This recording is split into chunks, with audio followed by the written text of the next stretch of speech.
నమస్కారం. జై శ్రీమన్నారాయణ. ఈ మధ్యకాలంలో న్యూస్ పేపర్లో ఒక విషయం వచ్చింది.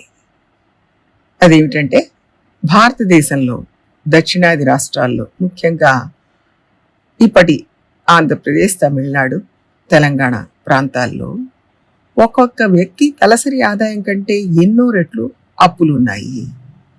ముఖ్యంగా 2004 నుంచి 14 మధ్య అర్బన్ ఏరియాలో 7 రెట్లు, రూరల్ ఏరియాలో 3 రెట్లు అప్పులు పెరిగాయి.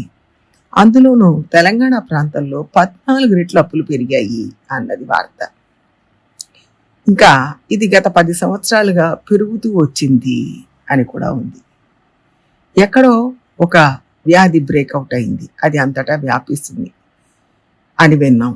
మరెక్కడో ఉగ్రవాదులు దాడి చేశారు, బీభత్సం సృష్టించారు అని విన్నాం. అలాంటప్పుడు ఆ వార్తలు వినగానే ఉలిక్కి పడతాం. కానీ ఇప్పుడు మనం విన్న వార్త దానికంటే చాలా భయంకరమైంది. ఇది ఆర్థిక కట్టుబాటు లేకపోవడాన్ని తెలియజేస్తుంది. అంతేకాక ప్రస్తుత జీవన విధానాన్ని కూడా తెలియజేస్తుంది. మన దేశంలో అప్పు చేసి బతకడం అనేది లేదు, అది విదేశీ సాంప్రదాయం. అప్పు చేసి బతకడం విదేశీ సాంప్రదాయం. కానీ మన దేశంలో ఉన్న దాంట్లో సర్దుకుపోవడం, 10 రూపాయలు సంపాదించిన దాంట్లో 2 రూపాయలు రేపటికని పక్కకు పెట్టి 8 రూపాయల్లో సర్దుకోవడం మన సంప్రదాయం. పొదుపుగా ఉండడం, మన అవసరాలను తగ్గించుకోవడం, ఆడంబరంగా ఉండకపోవడం అనేది మన సంప్రదాయం. కానీ ప్రస్తుతం ఆ పొదుపు తగ్గిపోయింది, ఆడంబరంగా జీవించడం పెరిగింది అని అర్థమవుతోంది. సరే, ఇదేదో ఆర్థిక విషయం కదా, దీనికి ఆధ్యాత్మికవాదానికి సంబంధం ఏమిటి అంటే, ఈ అప్పులన్నీ ఎందుకు చేస్తున్నాం? మన ఫిజికల్ కంఫర్ట్స్ పెంచుకోవడం కోసం చేస్తున్నాం. అంటే శరీరానికి సంబంధించిన శరీర సుఖాల కోసం చేస్తున్న అప్పులు.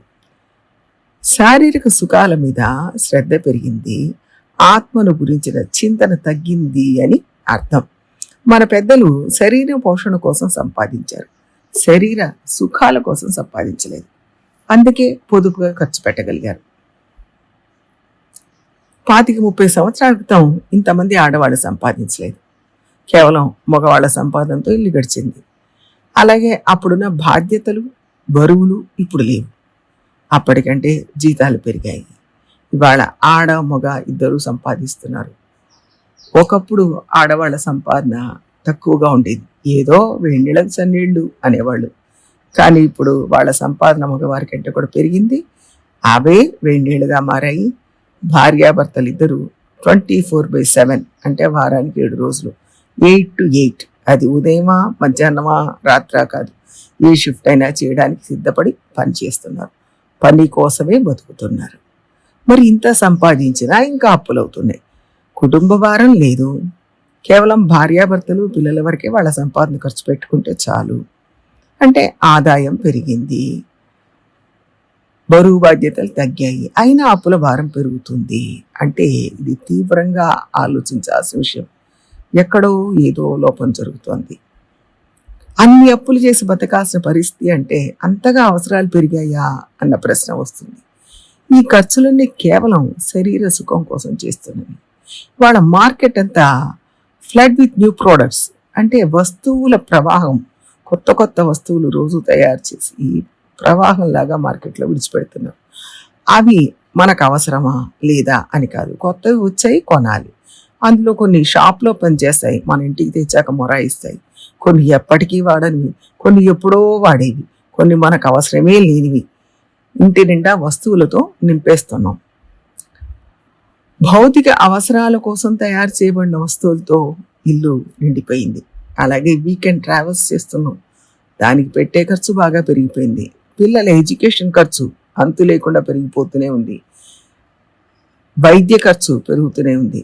ఇలా ఖర్చుల కోసం అప్పులు చేస్తున్నాం. బ్యాంక్స్ కానీ ఫైనాన్షియల్ ఇన్స్టిట్యూషన్స్ కానీ అప్పు ఇవ్వడానికి కొన్ని నిబంధనలను విధిస్తుంది. అంటే 100 రూపాయలు ఖర్చు ఉంటే 67 రూపాయలు మాత్రమే అప్పుగా ఇస్తారు. 33 రూపాయలు మన చేతిలో ఉండాలి. ఆ అప్పును ఎన్నాళ్లలో తిరిగి కట్టాలి? అంతకాలం వాళ్ళ డబ్బు మన దగ్గర ఉన్నందుకు మనం ఎంత వడ్డీ కట్టాలి అనే లెక్కలున్నాయి. అప్పు తీసుకున్న వాళ్ళందరూ సక్రమంగా కడితేనే ఆ సంస్థలు కొనసాగుతాయి, లేకపోతే దివాలా తీస్తాయి. దేహ సౌఖ్యాన్ని కాస్త పక్కకు పెట్టి ఆత్మ ఉజ్జీవనం కోసం ఆలోచిస్తే ఈ అనవసరపు ఖర్చులు తగ్గుతాయి. మనం ఎంత సంపాదిస్తున్నామో దానికంటే తక్కువ ఖర్చు చేయడం అలవాటు చేసుకుంటే అప్పులు చేయాల్సిన అవసరం ఉండదు. ఆడంబర జీవనం, ఎవరినో చూసి పూట్యపడడం, అనవసరంగా ఇల్లంతా వస్తువులతో నింపేయడం, అందుకోసం అప్పులు చేయడం మానేస్తే ఆర్థిక క్రమశిక్షణ క్రమంగా ఏర్పడుతుంది. దేహ సుఖాల కోసం కాకుండా ఆత్మ సుఖంగా ఉండడం కోసం ప్రయత్నం చేయాలి. ఆత్మను సుఖంగా ఉంచాలి, మనసును ప్రశాంతంగా ఉంచుకోవడానికి ప్రయత్నం చేయాలి. అప్పుడు అవసరాలు తగ్గుతాయి, అప్పులు తగ్గుతాయి. ఆర్థిక క్రమశిక్షణ వ్యక్తికి ఉండాలి, కుటుంబానికి ఉండాలి, సమాజానికి ఉండాలి, ప్రభుత్వానికి ఉండాలి. వస్తువుల వలన శరీరానికి సుఖం రావచ్చు, కానీ మనసుకు ప్రశాంతత రాదు. మనసు ఆత్మకు సంబంధించింది, శరీరానికి సంబంధించింది కాదు. ఏదో ఆడంబరంగా జీవిస్తేనే గొప్ప, అలా ఉంటేనే మనల్ని అందరూ మెచ్చుకుంటారు అనుకోవడం భ్రమ. ఏసీ గదుల్లో కూర్చుంటే, పెద్ద కార్లలో ప్రయాణం చేస్తే అది శరీరానికి కొంత సుఖాన్ని ఇవ్వచ్చు, కానీ మనసుకు ప్రశాంతత మాత్రం ఏర్పడదు. ప్రశాంతత అనేది మనసుకు సంబంధించింది, ఆత్మకు సంబంధించింది, శరీరానికి సంబంధం లేనిది. అనవసరపు ఖర్చుల వలన అప్పులు, ఫలితంగా కుటుంబంలో అనవసరమైన సమస్యలు ఏర్పడతాయి. దానివల్ల బంధువులతో తగువులు, భార్యాభర్తల మధ్య గొడవలు, అభద్రత, మానసిక కుంగుబాటు, ఇలా అనేక సమస్యలు వస్తాయి. ప్రశాంతత దొరకదు. అప్పు చేసిన వాడు స్థిమితంగా ఉండలేడు. మనకు దీనికి ఉదాహరణ పురాణంలో కనపడుతుంది. ద్రౌపది గోవింద పుండరీకాక్ష రక్షమాం శరణాగతం అని ఒక్కసారి శ్రీకృష్ణుని పిలిచింది. ఆపదలో ఉన్నప్పుడు పిలిచింది. దానికోసం కృష్ణుడు అప్పుడే ఆమెకు వస్త్రాన్ని ఇచ్చి మాన సంరక్షణ చేశాడు.